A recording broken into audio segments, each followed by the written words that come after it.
Бейік Ватан соғышы ветераннары саны елдан ел кемей. Татарстанда қазір тыл ветераннары білән бірге 24416 кіші есеплене. Суғыш темасы келешекте тарихта, әдебиетте, сәнғатте нинди орын алыр. Эфирда тайнунықта тапшыруы студияда Алмаз Ғафиятов исәнмісіз. Қайырлы кеш мұхтарам қонақлар, қағидаларыны барығызда біле, келішмесәгіз қызылға басасыз, келішсәгіз ешілге һәм ақ нейтралитет белгісі Лерон әфәндейді алданып қызылға басып қойды біздің. Шыннан да 9 май оқынлаша һәм уақыт ұзу білән Марат әфәнді шегулейсіз, мұна бұл суғыш темасына мүнәсәбәт үзгәрәм екен. Әлігірек нешек еді, хәзір нешек ол аңа мүнәсәбәт?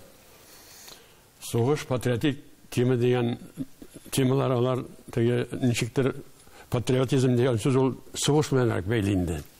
Ләкин ол патриот болған кіші ең әлік ана сүтінен туған елін, туған жерін яратарға алырға тиіш шушындай бір мәғнәлі бір азық. Мына бұл азық болмаса патриотизмда бола алмай.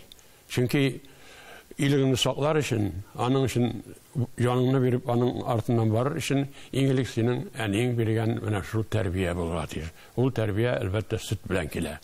Мына мен соғыш шыры баласы, мен соғыш біткенінде хатırlayayım.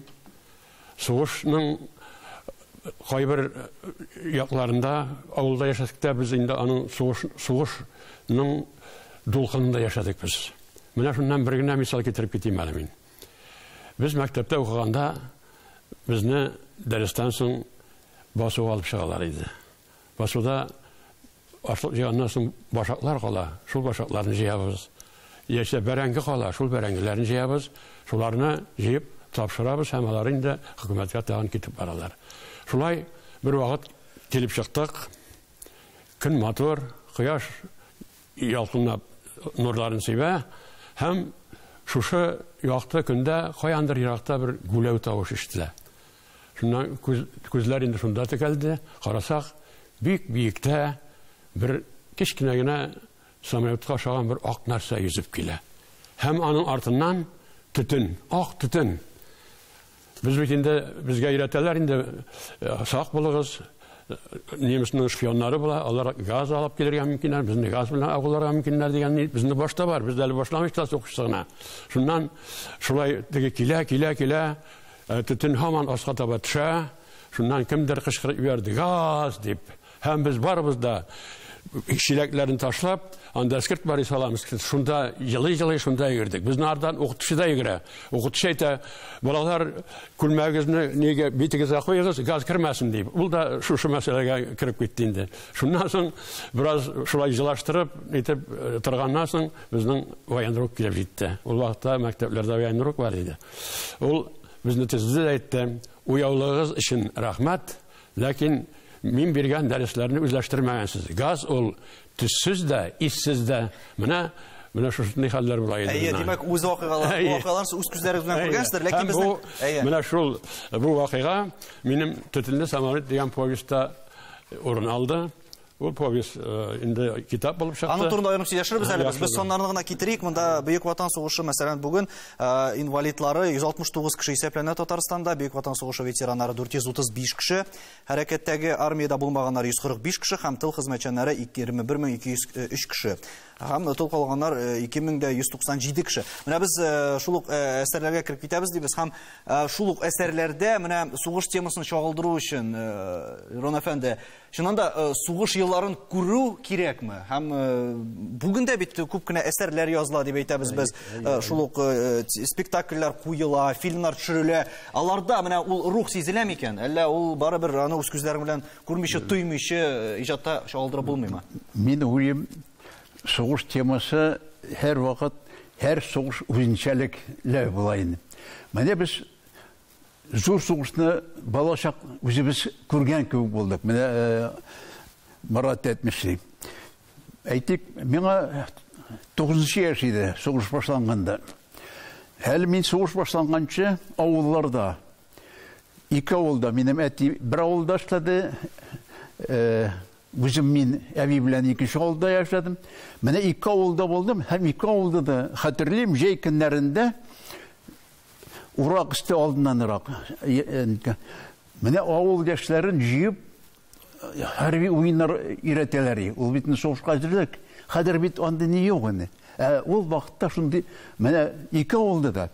Һәм иң кызыгы, менә шуннан бирле минем күңелемдә калды бер Зәйни Шаһимурадовның кысыгынан мин белдем.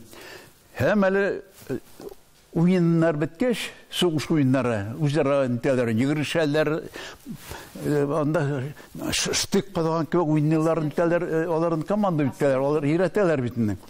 Һәм шул беткәч аннары бер мылтыгым бер явыз дошман йөрәгенә узны ебәр дигән җырлап китәләр иде. Менә шул көннән башлап инде ул күңелгә кирип калган сош вакыйгалары. Менә шушы ниләрдән. Һәм минем беренче хикәяләрем, беренче истәлекләрем менә шу вакыйгаларында шагылдыра. Аннары мин шактый гына рус әдәбиятыннан русчадан тәрҗемә иттем. Инде әйтик, Белорус язучысы атаклы Василий Быковның ике атаклы повестен дәүләт премиясе алган повестларын тәрҗемә иттем. Һәм соңгы вакытларда әле 15-20 ел элек кенә менә безнең Советлар Союзы герое беренче булып безнең Батталов дигән егет алган. Бу сугышта алган инде ул. Менә шуның турында безнең 70-нче елларны әле белмиләр иде. Шул вакытта 75-нче еллар тирәсе микән Белоруссиядән бер язучы килде. Аның турында биографиясын эзләп итеп җыеп йөри, материал җыеп йөри. Менә шуннан соң безнең язучылар һәндиләр белделәр, Федор Батталов дигән безнең Казанда туган беренче Советлар Союзы герое бу сугышта, Татарстан кешеләреннән. Менә шуның димәк, андый мәгълүматны эзләргә кирәк. Һәм топларга кирәк. Әйе, тарих дибез икән. Бу тарих, бу сугыш инде безнең күпләребезнең шул чирненә кирип калган, күңеленә кирип калган. Әйе, ансы аңлашыла, ләкин бит хәзер дә күп кенә язалар тарихны. Без әйтәбез инде үзенчә ничектер бурырга тырышалар. Бискәндер әфәнде, шуннан да менә бу иҗатта тарих темасына да инде күп кенә мөрәҗәгатьләр булды. Шул ук, мәсәлән, ил җитәкчелеге дә тарих дәреслекләренә кадәр инде тәнкыйть сүзләрен белдерделәр. Шул ук Сталинград сугышы турында, мәсәлән, дөрес язмаганнар дип. Гомумән, тарихка мөнәсәбәт ниндер бер объектив кына була аламы, әллә ул төрле кешедә төрле максатларны күз алдында тотып, ул барыбер аерылачакмы? Тарих беркайчан да объектив була алмый ул. Һәм һәр вакытта да без шуны истә торырга тиешбез. Тарихка мөнәсәбәт һәр бер чорда үзенчәлекле, һәр бер дәүләттә үзенчәлекле. Мөнәсәбәтләр Союзы җимерелгәч, хәзер без яңа дәүләтләр барлыкка килгәч, сугышка мөнәсәбәт һәр бер илдә үзенчәлекле булып китте. Кайбер илләрдә аны бөтенләй танымыйлар, бөтенләй белмиләр, хөрмәт итмиләр, кайбер илләрендә киресенчә бик җентекләп өйрәнәләр. Ләкин мин монда шунысын әйтер идем, менә сугыш темасын алганда без шунысына игътибар итәргә тиешбез. Менә ветераннар китәләр дип әйттек бит, ветераннарның саны кими. Һәм менә шуның белән күрәсең, җәмгыятьтә ниндидер башка вазгыять, башка атмосфера туа. Чөнки әкренләп сугыш бездән ерагая, һәм ул әкренләп үзенә күрә бер мифка әйләнә. Менә ул табигый процесс дип саныйм мин. Беләсезме? Куркыныч процессмы? Чөнки менә шул иҗатчыларның максаты нәкъ менә әлеге тарихны ветераннарыбыз булмаса да кешеләргә һәм киләчәк буынга тапшыру түгелме соң? Миләүшә ханым, ничек уйлыйсыз? Шул ук әсәрләр аша булсынмы, спектакльләр ашамы? Инде без шул вакыйгаларны күреп, белеп торырга тиеш түгелме? Әйе, мин Искәндәров белән килешәм. Бүген менә бу тарих ул мифка әйләнә башлады һәм иҗат әһелләре, мәсәлән, менә театр мәсьәләсенә килсәк, нинди әсәрләр бүген бара безнең сәхнәдә. Һәм без инде монда ике тенденция күрә алабыз. Мәсәлән, Әлмәт театры ул классик тенденцияны алга сөрә. Менә дигән итеп әсәр чыгарды. Ул хәзер кайда минем илем дигән Гарәф абый безнең бу инде әсирлек Муса Җәлил Идел Урал темасы да һәм бу легионерның тарихын алар сәхнәгә чыгардылар. Һәм бик кызык юл таптылар. Алар легионерлар турында да безгә мәгълүмат җиткерәләр, тарихи фактларга таянып документаль материал.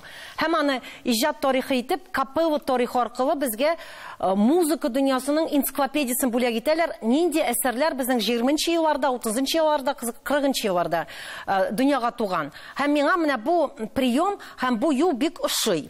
Һәм, мәсәлән, алар хәзер урам театры форматында эшлиләр, солдат хотвары укырга җыйналар һәм Зәки Зайнуллинның әсәрләреннән өзекләр китереп, урамга чыгып, халыкка инде менә хотварны гади кешенең генә хотын укымыйча, иҗат әсәрләре аркылы да күрсәтәләр. Ләкин күп бит әле алар. Гафу итегез, сүзегезне бүлдерәм. Самовар спектакле бар. Карадым мин ул самовар Үзеген спектакле. карыйт әле, аннары Мин комментарий давам бирәм. иттерербез. Кеше якты дөньяга килә, ак биләүгә төрелә. Әмма бишек иленгән дөнья фаҗигаләр белән дә тулы. Икенче бөтен дөнья сугышында кул аякларын югалтып кайтучыларның язмышына багышланган Самоварлар спектакленең дөресен әйткәндә аталышын әйтәсе килми. Чөнки кешегә алай дәшәргә ярамый. Әмма халыкта аларны шулай дип үткәннәр. Бу репортаждан үзүк иде. Миләүшә ханым, менә мондыйрак форматлар үткәрү ул дөресме һәм бүген замана таләп итәме аны үткәрү? Мин бу спектакльне карадым. Әйе, бу бик җитди тема, әмма ләкин ул аны бик бер яклы итеп күрсәткән. Чөнки алар менә инвалидларны рухи сынган кеше итеп күрсәтәләр. Мин үстем Лубян дигән поселокта, әнием почтальон булды, шуның өчен мин ветераннарны, төрле ветераннарны күрдем. Ләкин алар кулсыз булсалар да, аяксыз булсалар да, бренди һөнәр белән шөгыльләнделәр һәм бөтен тормышларын җиренә җиткереп апардылар. Менә монда акцент ясыйлар, алар орак эчәләр. Алар менә шундый бич тормышын апаралар дип. Мин бу спектакльне карагач, үзем тәнкыйтьләп чыктым, әйттем. Сез бер яклы гына карагансыз, сез дәүләтне тәнкыйтьлисез, менә бу кешеләрне онытканнар, самовар булып алар җиргәннәр дип. Әмма ләкин мондый кешеләр алар безгә җиңүне алып килделәр. Алар шундый җибегән кешеләр булсалар, безнең ил җиңмәс иде бер винтовка белән. Мин шуның өчен мондый концепцияга каршы. Һәм менә бүген шундый яшь иҗатчылар киләләр дә бу теманы күтәрү өчен. Алар халык күзлегеннән карамыйлар бу тарихка. Алар бер шәхес тормышы аркылы безгә бу тормышны күрсәтәләр һәм шундый акцент ясалар. Я дәүләтне тәнкыйтьләр бу кешене оныткан дип, сындырган дип аның язмышын. Я бар монда Сталин темасын кертәләр дә. Ләкин бу дөрес түгел. Чөнки менә мин бу әбиләрне күргән кеше, Совет заманы без дневниклар тутырдык, пионер көндәлекләрен тутырдык, бу кешеләр белән аралаштык. Алар бик көчле кешеләр һәм аларда рухи кыйммәтләр беренче урында булдылар. Хәзер сәхнәгә чыгаралар. Бу рухи кыйммәтләрне юк итеп, я бренди шундый мәхәббәт тарихын чыгаралар да. Замана белән бәйле күренештер инде. Алар яшьләрне шулай итеп җәлеп итәләр дип әйтәләр. Әмма ләкин менә бу зур тарих, менә мондый кичкенә генә күзлектән шәлпәрәмә килә. Менә сугыш темасы киләчәктә безнең урын алырмы, әллә ул инде юкка чыга барырмы? Бу хакта рекламадан соң.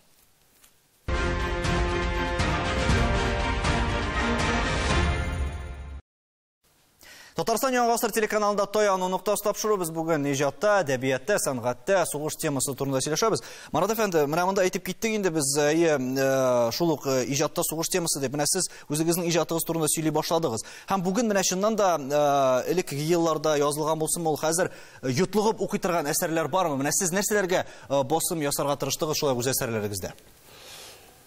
Мин үз әсәрләремдә фактик материалга нигезләнеп, аны инде сәнгатьчә сәнгать кануннарына туры китереп, халыкка бер яктан мәгълүмат биреп, икенче яктан аның образлаша кешеләрне менә шу әле без әйтеп үткән туган илне ярату хисләре белән тәрбияләү өчен шул юнәлештә эшләп барам мин.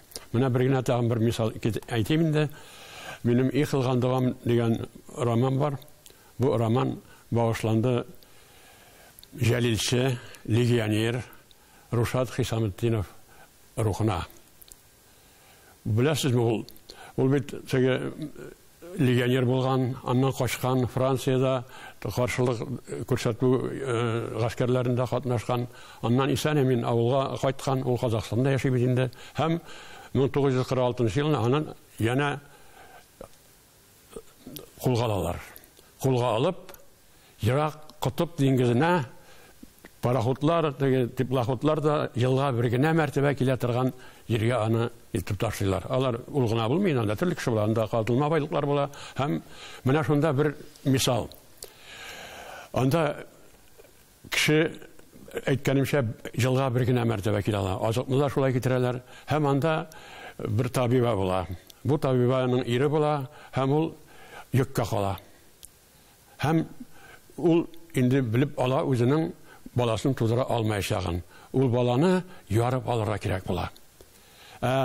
Рушад Хисаметдинов ул ветеринар. Аны теге югары белемле дә түгел, ул урта белемле ветеринар. Һәм ул айта, менә минем хәл шулай, син минем баламны ярып алырга тиеш ди. Һәм өйрәтә улана, үзе ничек эшләргә барсында, һәм ниһаять, менә шушы Рушад Хисаметдинов, ветеринар, шушы табибаның баласын исән-имин алып чыга. Һәм менә шул рәвештә, күрәсез, ул Рушад Хисаметдинов теге фашистларга каршы көрәштә генә түгел, үзебезнең теге тоткынлыкта да кешеләргә шатлык, бәхет яшкан кешеләрнең берсе. Бәлки менә шундый геройларны алга чыгарга кирәктер. Чөнки хәзер бит, мәсәлән, бер персонажны алалар да, Искәндәр әфәнде, мәсәлән, шул Девятаев турында хәзер менә фильм экраннарга чыкты. Ул инде күбрәк шул эффектларга курылган, аны барыбер инде заманчалаштырганнар.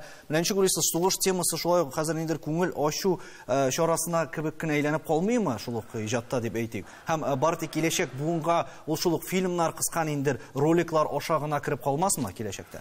Әлбәттә, мин монда теге айрым әсәрләргә бәя бирә алмам.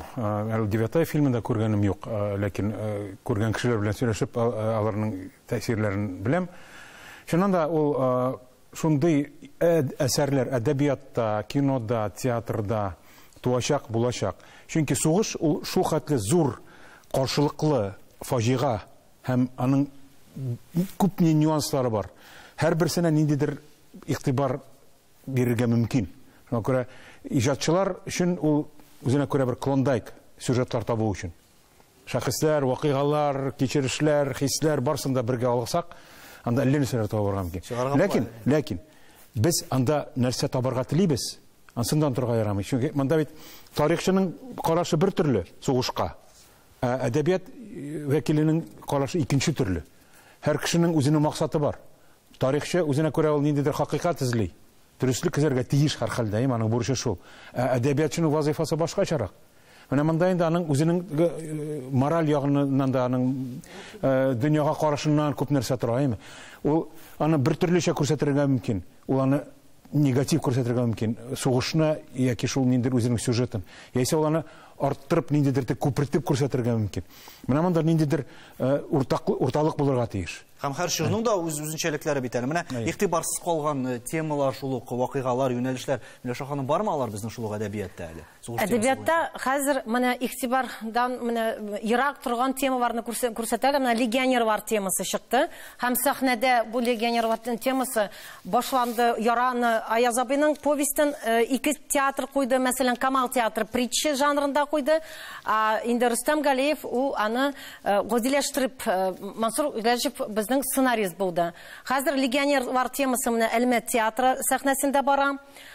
Туфан абыйның әсәре Тәүбә ике театрда бара.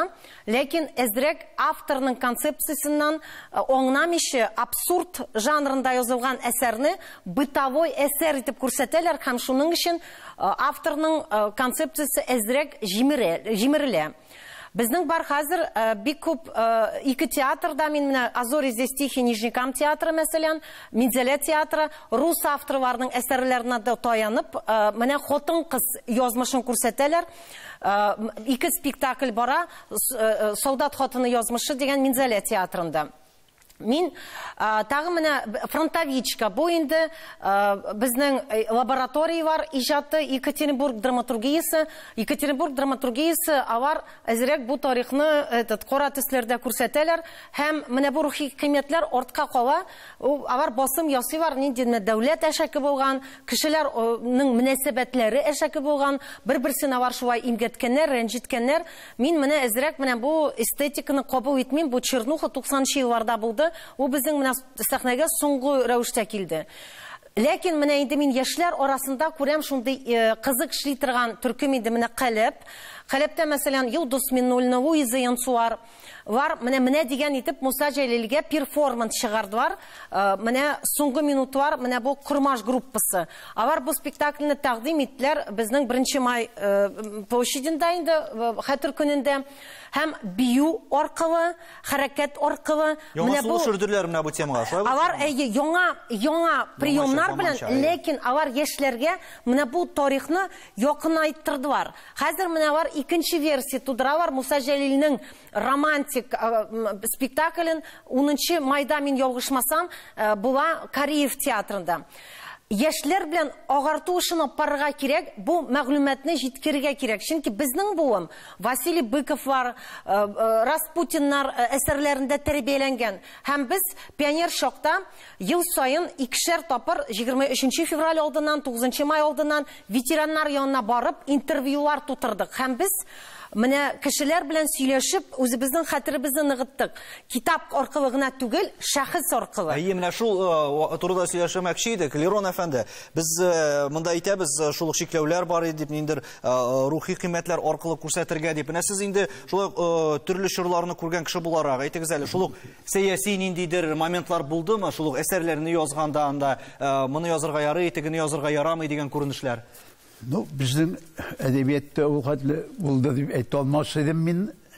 Болғандыр енді вақ қына, бағырақ әйбірлер. Бик зұрдан қуып, зұр саясатқа шыққанны еғынның. Ол енді кіндәлік нелер. Хәм нендігіне соғыш болмасын. Ғұмыры өткен сайын әкірінләп ол тема сүне бара бетін. Біз бетін қадыр ғаржанына соғыш тұрында бітіне ес қалмайбыз.